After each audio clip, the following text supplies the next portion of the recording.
तो आज की क्लास में हम एक जावा का एक प्रॉब्लम सॉल्व करेंगे। क्वेश्चन आपके सामने यहाँ कमेंट पे दिया हुआ है।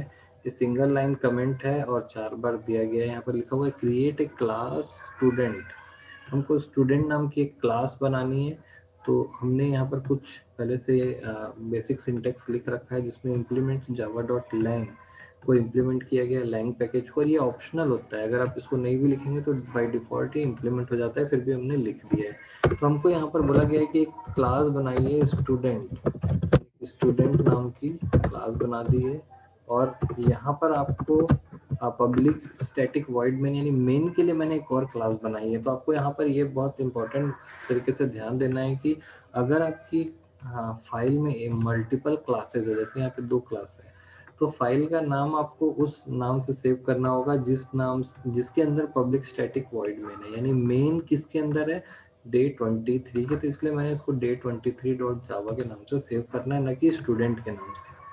जिसके अंदर मेन होता है उसी नाम से आपको सेव करना होगा। तो हमने पहला टास्क तो परफॉर्म कर दिया है कि स्टूडेंट नाम की क्लास बनाई है और उसके अंदर डेटा मेंबर्स बनाना है। तो store roll number, name of student और नेम ऑफ 3 सब्जेक्ट्स। तो यहाँ पर रोल नंबर को स्टोर करने के लिए हमने इंट रोल नंबर लिया और उसके बाद स्ट्रिंग लिया हमने, string s name, then name of student के बाद हमको दिया गया है नेम ऑफ 3 सब्जेक्ट्स। तो थोड़ा सिंपल तरीके से हम यहाँ पर बना सकते हैं। अभी हम फिलहाल एरे का यूज़ नहीं करेंगे, क्योंकि एरे अभी इनिशियल स्टेट में थोड़ा सा यहाँ पर लूप वगैरह का हम यूज़ नहीं कर रहे हैं। थोड़ा कंसेप्ट क्लियर हो जाए फिर यूज़ करेंगे। तो मैं 3 सब्जेक्ट के नाम के लिए सब्जेक्ट 1, देन सब्जेक्ट 2, या सॉरी सब्जेक्ट 1, सब्जेक्ट 2, 3। आप इसको न्यू करके भी इनिशलाइज कर सकते हैं। और रोल नंबर बाय डिफॉल्ट 0 से इनिशलाइज होता है, क्योंकि जावा जो है डिफॉल्ट वैल्यू से इनिशलाइज करता है। गार्बेज वैल्यू यहाँ पर इनिशलाइज नहीं होती है। तो आप दे भी सकते हैं, अदरवाइज नहीं भी देंगे तो चलेगा। तो हम फिलहाल यहाँ पर दे ही देते हैं कि रोल नंबर को 0 से इनिशलाइज कर देते हैं और बाकी सारे को ब्लैंक या एम्प्टी स्ट्रिंग से। क्लियर, ताकि ऑब्जेक्ट रेफरेंस वेरिएबल के बदले ऑब्जेक्ट जो है वो वर्किंग में आ जाए। तो यहाँ पे क्वेश्चन में जो बोला गया था कि हमको रोल नंबर स्टोर करना है, नेम स्टोर करना है, 3 सब्जेक्ट्स के नाम, maximum and minimum marks store करने हैं। तो यहाँ पर हम मैक्सिमम मार्क्स स्टोर कर लेते हैं, इंट मैक्स, इंट मिनिमम या मिन, और उसके बाद ऑप्टेन मार्क्स भी स्टोर करना है। तो आपको यहाँ पर ध्यान देना है कि ऑप्टेन मार्क जो है वो 3 सब्जेक्ट का होगा। तो यहाँ पर हम ऑप्टेन मार्क्स को लिख सकते हैं int OBT mark 1, OBT mark 1, और इसको हम कॉपी करके तीनों सब्जेक्ट के ऑप्टिमम मार्क्स यहाँ पर लेंगे, ओबीटी मार्क 2, ओबीटी मार्क 3।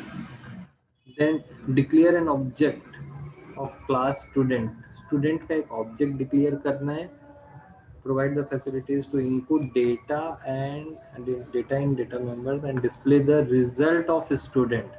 तो हमको यहाँ पर 2 मेथड्स बनाने हैं। पहला तो बनेगा हमारा void get data, जो इनपुट देगा डेटा में, और दूसरा जो होगा वो होगा void show result। तो ये मेथड हमको बनाने के लिए बोला गया है, जो एक तो डेटा लेगा और एक क्या करेगा, हमको डिस्प्ले करेगा रिजल्ट। ठीक है। अब यहाँ पर हमारे पास एक क्वेश्चन आ रहा है कि जैसे जावा में एंटर योर नेम ऐसा लिखा हुआ है, एंटर नेम, और हम यहाँ पर इनपुट करें और वो इनपुट ले ले। ऐसा करने के लिए हमें डेटा इनपुट स्ट्रीम का यूज़ करना होता है इनपुट लेने के लिए। जैसे system dot out dot println use करना होता है। तो डेटा इनपुट स्ट्रीम अपने अपने कंसेप्ट है, उसको भी हम देख लेंगे। या कोई भी इनपुट आईओ जो पैकेज होता है उससे आप स्कैनर या डेटा इनपुट स्ट्रीम वगैरह को यूज़ करके इनपुट ले सकते हैं। देखिए डेटा इनपुट स्ट्रीम, इनपुट लेने के लिए हम डेटा इनपुट स्ट्रीम का यूज़ करेंगे। इसके लिए हमको एक जावा डॉट आईओ नाम की जो क्लास है, सॉरी जो पैकेज है, उसको इंपोर्ट करना होता है। और इसके अंदर एक क्लास होती है जिसका नाम है डेटा इनपुट स्ट्रीम। तो डेटा इनपुट स्ट्रीम का हम ऑब्जेक्ट यहाँ क्रिएट कर लेंगे। किसी भी क्लास को यूज करने के लिए उसका ऑब्जेक्ट क्रिएट करना होता है, न्यू डेटा इनपुट स्ट्रीम।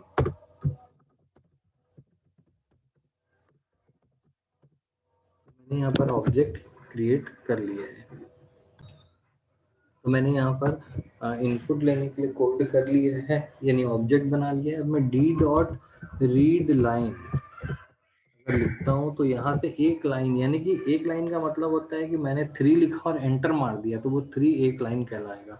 और सिस्टम डॉट इन और सिस्टम डॉट आउट जो है वो स्ट्रिंग में ही इनपुट करते हैं, यानी नंबर्स को आप इनपुट नहीं ले सकते। क्लियर है? अगर आप नंबर को इनपुट लेना चाहते हैं तो इसको इंटीजर डॉट पारसेंट में आपको भेजना होगा। आप इंटीजर डॉट पारसेंट हम रैपर क्लास में पढ़े थे।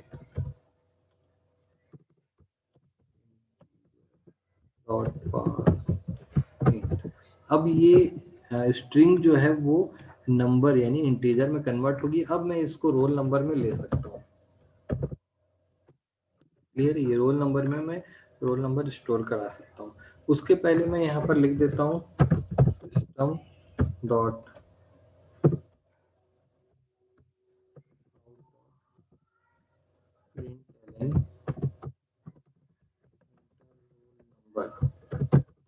यहाँ पर एक प्रॉब्लम आने वाली क्योंकि मैंने प्रिंट एलन लिख दिया है। अब चलिए हम इसको थोड़ा सा एग्जीक्यूट करा के भी देख लेते हैं, लगे हाथ एग्जीक्यूट भी कराते रहते हैं। सबसे पहले मैं इसको ब्लैंक रखा हूँ और इसका स्टूडेंट का एक ऑब्जेक्ट क्रिएट कर लेते हैं। यहाँ पर student s1 equal to new student. मैंने स्टूडेंट क्रिएट किया और s1 डॉट गेट डेटा,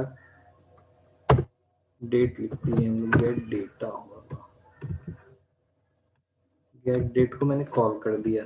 तो देखिए क्या होगा गेट डेट को करते समय, और ये इसको इनपुट लेने के लिए ये अप्लाई करेगा। बट यहाँ पर आपको ये देखने वाली चीज है कि जब भी आप डेटा इनपुट स्ट्रीम यूज करोगे ना तो एक्सेप्शन आता है, अनरिपोर्टेड एक्सेप्शन। तो यहाँ पर आपको थ्रोज एक्सेप्शन लिखना पड़ेगा। क्लियर? दोनों जगह लिखना पड़ेगा। ये क्यों लिखते हैं ये थोड़ा सा हम बाद में देखेंगे, तो हम एक्सेप्शन हैंडलिंग पढ़ लेंगे तब। पहले मैं दिखा देता हूँ कि ये नहीं लिखेंगे तो कैसे एरर आएगा, ये भी देख लो आप। मैंने इसको सेव किया।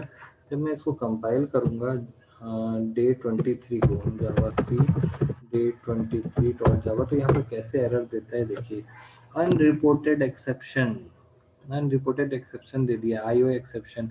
जब भी हम कोई आईओ या इनपुट आउटपुट ऑपरेशन करते हैं तो इंटरप्ट आता है। ऑपरेटिंग सिस्टम में हमने पढ़ा होगा कि इंटरप्ट, सीपीयू को इंटरप्ट जाते हैं, उसकी वजह से एक्सेप्शन जनरेट होता है, उसको हमें हैंडल करना होता है। फिलहाल हम यहाँ पर हैंडल ना करके उसको इग्नोर कर देते हैं। उसके लिए हम थ्रू एक्सेप्शन या आईओ एक्सेप्शन लिख सकते हैं। अब देखिए दोनों हायरार्की में ये आने वाला है, यानी कि फिर से भी ये आया, और आपको ये एक्सेप्शन को यहाँ भी लेना पड़ेगा गेट डेट में, यानी दो जगह पर आ रहा है तो आपको ये दोनों जगहों पर इसको लिखना पड़ेगा, एक मेन के पास और एक वहां पर, दोनों जगह मैंने लिख दिया। क्लियर? ये एरर जो है वो हट गए हैं, वो डेप्रिकेटेड एपीआई की वजह से वार्निंग आ रही है। मैं फिर से इसको आपको दिखाता हूँ कंपाइल करके। ये कंपाइल हो गया है और अब इसको रन करते हैं जावा डे 23। तो देखिए एंटर रोल नंबर आया और इनपुट नीचे मांग रहा है 101। मैं चाहता हूँ कि ये इनपुट जो है इसके सामने मांगे।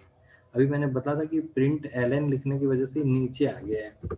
ये इनपुट ले लिया लेकिन कुछ हमने प्रिंट नहीं कराया। तो मैं चाहता हूँ कि इनपुट बराबर में आए, तो यहाँ पर प्रिंट एलएन नहीं लिखेंगे, सिर्फ प्रिंट लिखेंगे। तो अब देखिए क्या होने वाला है।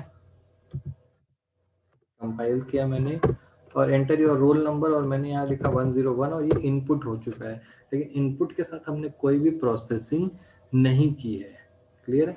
और प्रोसेसिंग के लिए हम यहाँ पर उसको प्रिंट भी कर सकते हैं। देखिए मैं यहाँ पे प्रिंट कर देता हूँ system.out.println, और यहाँ पर हम प्रिंट कर देते हैं रोल नंबर इज, और यहाँ पर रोल नंबर को प्रिंट कर देते हैं रोल नंबर।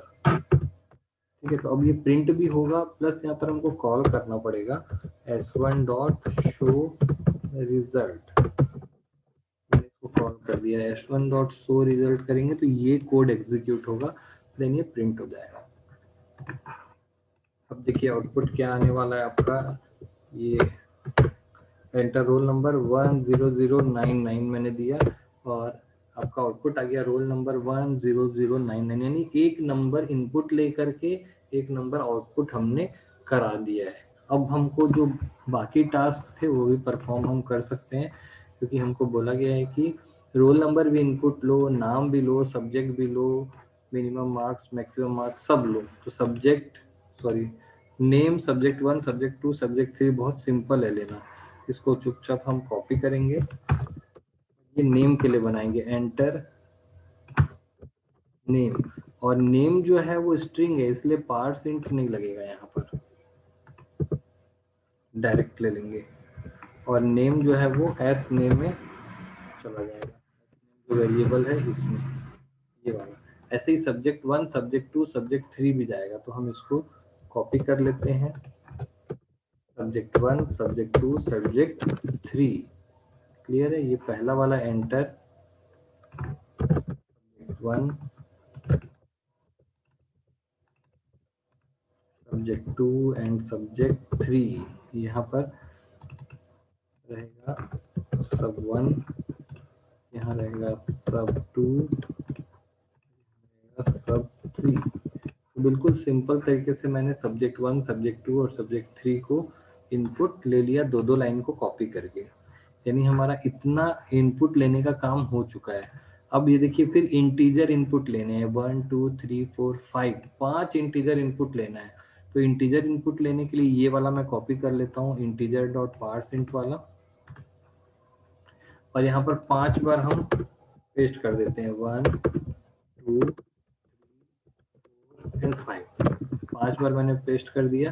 फिर पहले में रहेगा इंट मैक्स, मैक्सिमम मार्क्स हमको चाहिए और यहाँ पर आएगा मैक्स, मैक्स में स्टोर होगा।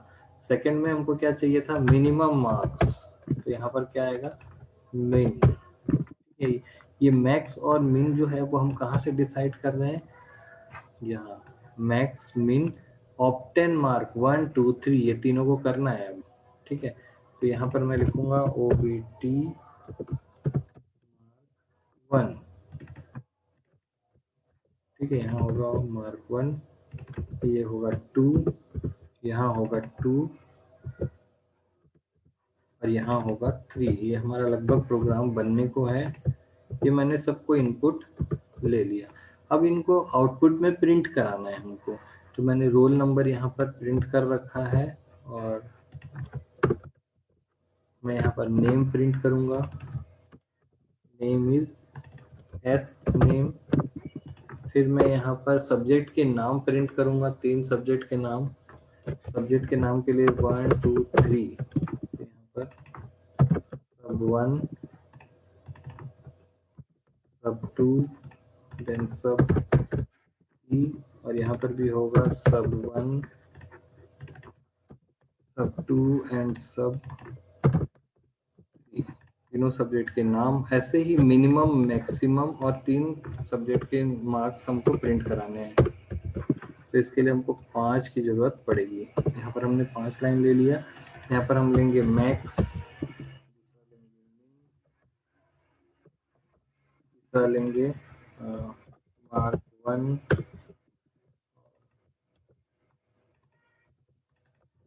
मार्क 2, मार्क 3, इस तरीके से ले लिए। और यहाँ पर हम लेंगे मैक्स जो वेरिएबल है आपके पास, मिन जो वेरिएबल है, देन OBT मार्क 1 ये वेरिएबल था, और ये का प्रोग्राम लगभग बन गया है।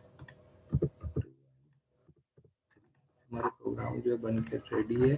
क्वेश्चन देखिए क्या लिखा हुआ है, क्रिएट ए क्लास स्टूडेंट, हमने स्टूडेंट नाम की क्लास बनाई, डेटा मेंबर्स को स्टोर कराया, रोल नंबर नेम 3 सब्जेक्ट के मार्क्स मैक्स मिन और ये क्लियर है।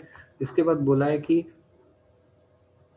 Provide facility to input data, data को इनपुट करने के लिए हमने एक फैसिलिटी बनाई है गेट डेटा। चूंकि हमने इसमें आईओ लाइब्रेरी का यूज किया है, इसलिए एक्सेप्शन देता है। उसको इग्नोर करने के लिए थ्रोज एक्सेप्शन हमने देखा। एक्सेप्शन का जो पार्ट है वो हम आगे कवर करेंगे। डेटा इनपुट स्ट्रीम का यूज हमने किया है और सिस्टम डॉट इन से हमने उसको कनेक्ट करके रीड लाइन मेथड से स्ट्रिंग के रूप में रीड किया और उसको इंटीजर डॉट पार्सेंट से कन्वर्ट कर लिया। तो इस तरीके से हमने ये स्टूडेंट के डिटेल्स को इनपुट कराया है। ये सेम सी के स्कैन ऐप जैसा प्रोसीजर है और यहाँ पर हमने उसको प्रिंट करा दिया लाइन से। दूसरा पब्लिक स्टैटिक वॉइड मेन हमने दूसरी क्लास में बनाया है और क्लास इसी नाम से स्टोर है। स्टूडेंट का ऑब्जेक्ट बनाया, इनपुट लिया, प्रिंट करा दिया। यानी कोई एक डेवलपर अगर ऐसा क्लास बना के रख देता है तो दूसरे सारे डेवलपर्स के लिए स्टूडेंट की एंट्री लेना कितना आसान है। केवल 3 लाइन के कोड से वो स्टूडेंट्स की एंट्री सारे डेवलपर्स ले सकते हैं। क्लियर है? इसको एग्जीक्यूट करा के देखते हैं। 75 लाइन्स का लगभग कोड है ये। चलिए इसको एग्जीक्यूट कराते हैं। मैं इसको कंपाइल करने वाला हूँ। अभी फिलहाल सब्जेक्ट 1, सब्जेक्ट 2, सब्जेक्ट 3 में एरर आ गया है क्योंकि यहाँ पर सब 1, सब 2, सब 3 जो है ओके, यहाँ सब 1 में एस स्मॉल लेटर था और हमने कैपिटल लिख दिया।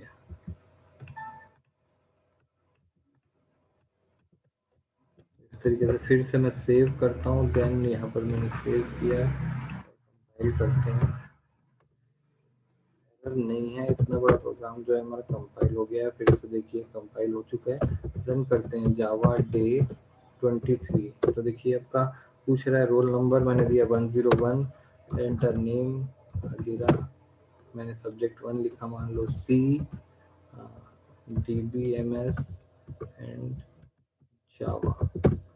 उसके बाद मैक्सिमम मार्क्स 100, मिनिमम मार्क्स 40 और एंटर मार्क्स हमने यहाँ पर मार्क 1 यानी कि पहले सब्जेक्ट में जो मार्क्स हमको मिले हैं, मान लीजिए 97, 98, 96। तो ये हमारा रिजल्ट यहाँ नीचे डिस्प्ले कर रहा है और साथ ही साथ हम यहाँ पर इसका टोटल भी कैलकुलेट कर सकते हैं, इसका परसेंट निकाल सकते हैं। इतना सारा काम वो कर दिया क्योंकि यहाँ पर हमने ऊपर क्लास बना रखी है और दूसरे डेवलपर सिर्फ 2-3 लाइन के कोड से उसको कर सकते हैं। तो इस क्वेश्चन को हमने सॉल्व किया। इस टाइप के जो प्रॉब्लम्स हैं काफ़ी आसानी से आप सॉल्व कर सकते हैं इसको।